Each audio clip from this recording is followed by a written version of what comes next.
Now, in this series, we've been talking about the importance of taking every thought captive into the obedience of Christ. And so tonight we're going to continue on with that theme, and we're going to be reading from the book of Job.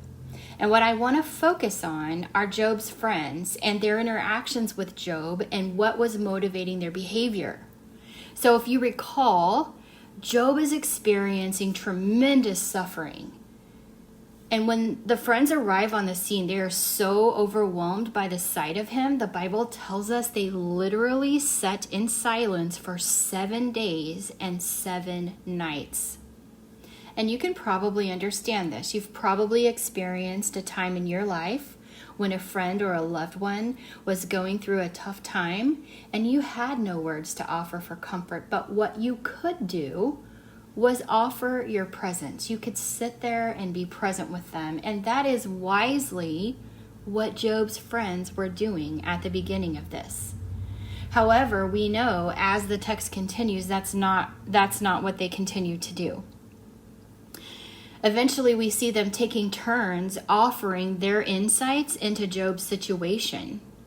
Only these insights are not comforting at all. They begin to offer words of accusation. So they're hurling accusations at their friend who is desperately suffering.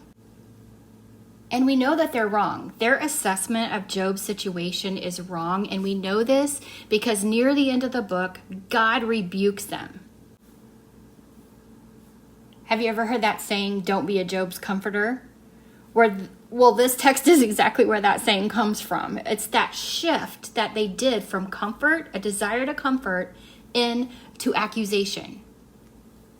Okay, so we've observed this shift, but have you ever asked yourself or wondered why, after 7 days of silence, did their conversation take this turn?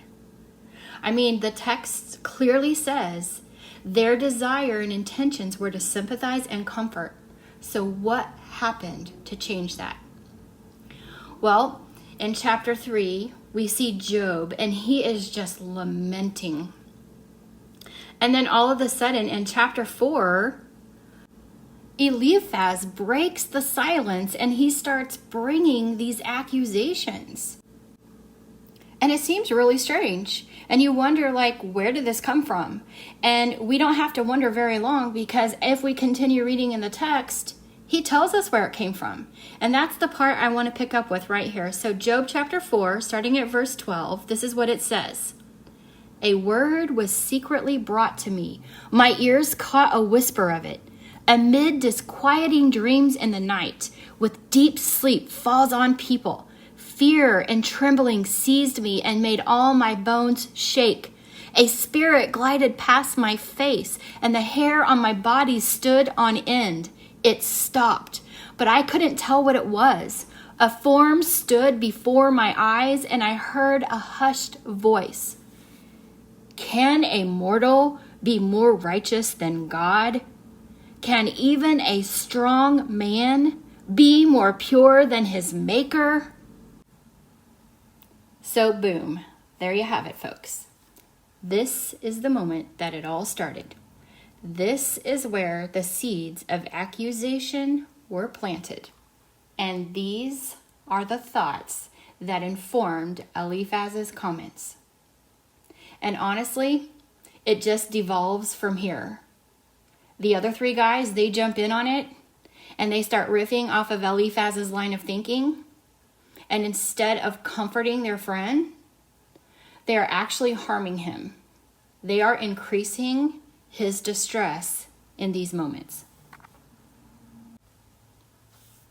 So based on the fruit, whose voice do you think that was that came to Eliphaz in that dream?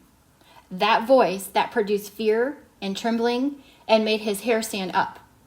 Whose voice was that? Well, I will tell you with 100% assurity, it was not the voice of the Holy Spirit. And this is what we're going to dig into. Whose voice are we listening to, and what fruit is that bearing in our life?